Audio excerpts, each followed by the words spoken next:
Welcome to Hit and Run Reviews, where we're reviewing Hit and Run. Every episode is just us talking about Hit and Run and what a great figure this is. So, what is Hit and Run? Is he infantry? Is he mountaineering? Is he a paratrooper? Is he a camouflage specialist? I guess he's all three. Brent Scott, awesome little figure. Stephen had him when he was growing up. Lost him very quickly. Pictured here in this frame somewhere is my childhood Hit and Run. Can you see him? Anybody?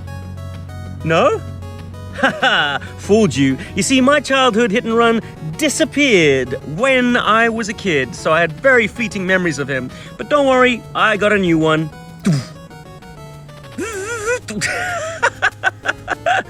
He's really quite straightforward. It's just green, it's black.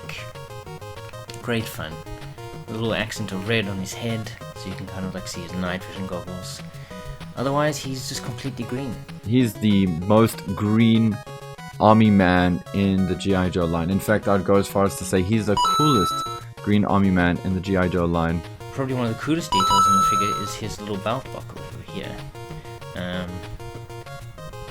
That allows him to feed his rope through his belt.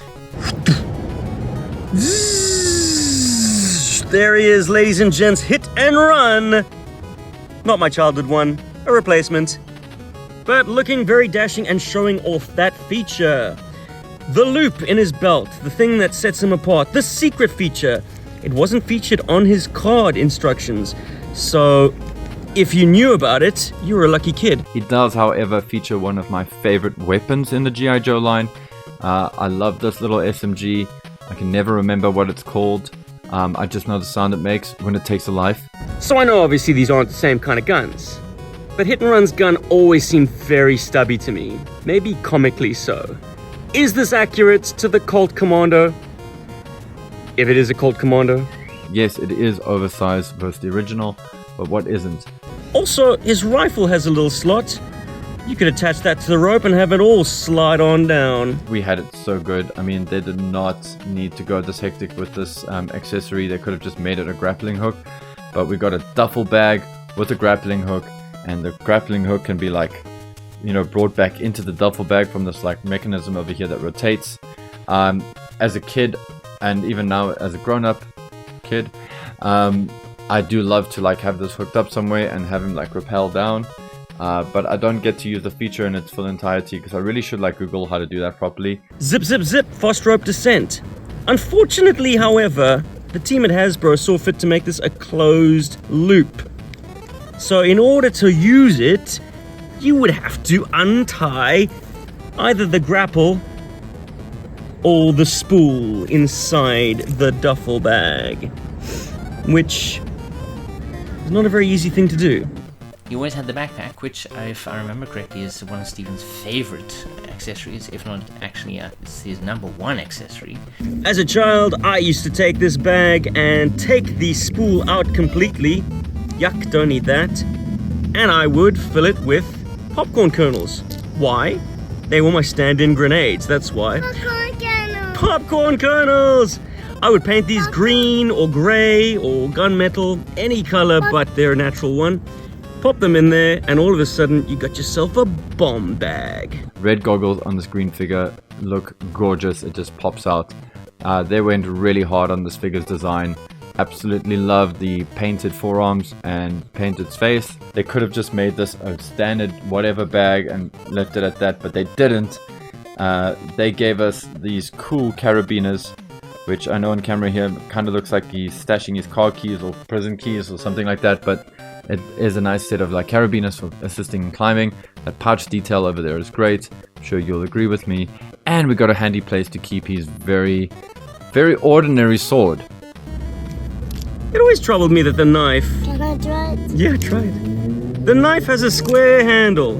Not the best for the C-grip of the classic GI Joe. Come on, 1980s Hasbro, do better. Damn, this thing is huge. It's a huge knife. It's remarkable for being unremarkable. It is a pretty standard kind of military style survival knife, which is actually quite rare in a line with sort of future soldiers, especially from the 85 era upwards. If I don't have the accessories, what do I give him to use instead? I tend to equip him very lightly. Essentially, I just give him a gun that has a loop, which I think makes it better for him to kind of like carry it, keep it on him, and kind of run easily with it, and hopefully not lose it as he's running all over the place. And I just chose kind of like a random backpack. I could have chosen any color, but I wanted one that was kind of like smaller, on the smaller side, and black kind of just goes in with the color scheme. So Hit and Run, straight out of the packaging, comes with a piddly amount of rope. The first thing I did was give him a lot more. And I modified the hook. This is not a standard hook. This is much sturdier than the pathetic one that he came with. Thin plastic. I mean, to wit, you could hook this on pretty much anything, and that plastic ain't gonna break, pal. Unless you put some serious pressure on it, but yeah, no, that's a good grapple hook made by an inferior generic toy company, which shall not be named. Come on, Hasbro of the 1980s, do better! The only damage that appears to have occurred with this figure is that his left elbow is a little bit cracked on both of them. So I don't know why that occurs. The right elbow is still in very good condition. The black webbing on his sculpt is fantastic. I like how it's managed to stay slim. It doesn't hurt the silhouette too much. Got these rad little pouches here on the back. The web gear itself is a little unusual, but it is sort of reminiscent of a real world counterpart. Got two little grenades stashed over here. This is a figure that really kind of rewards you for taking the time to look at it and really appreciate its detail. And so that in itself makes him a bit of an adventurer of a toy. Hit and Run is probably one of the more interesting characters, at least based on his file card. There's a little bit extra information going on there. Orphaned at the age of 3, grew up within a system, the foster system, I believe. And yeah, went from there straight into the military. I think we can all agree that the greatest asset this figure has over all other GI Joe and Cobra figures is how easily he can completely disappear. I love Hit and Run, and I hope you do too, because who doesn't like Hit and Run? I'm sure that you're out there and you're in the comments and you want to tell me. Guys, thank you very much. Enjoy your Hit and Run figure if you got one. Do some cool rope tricks, do some machine gun sounds, and enjoy your Joes. Join us again next time for another review of Hit and Run, where we're just going to keep talking about Hit and Run over and over again, week after week, year after year, and I hope you enjoy hearing about him forever and ever. Just, we're going to keep talking about him over and over again until you own one. That's it.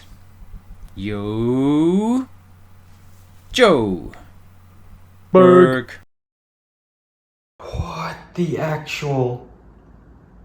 I thought I was being clever by giving him loads more rope, but now I'm just gonna have to cut him out of this because this is not good. Oh my goodness. And my 3-year-old may have gotten hold of this. So, snip, snip.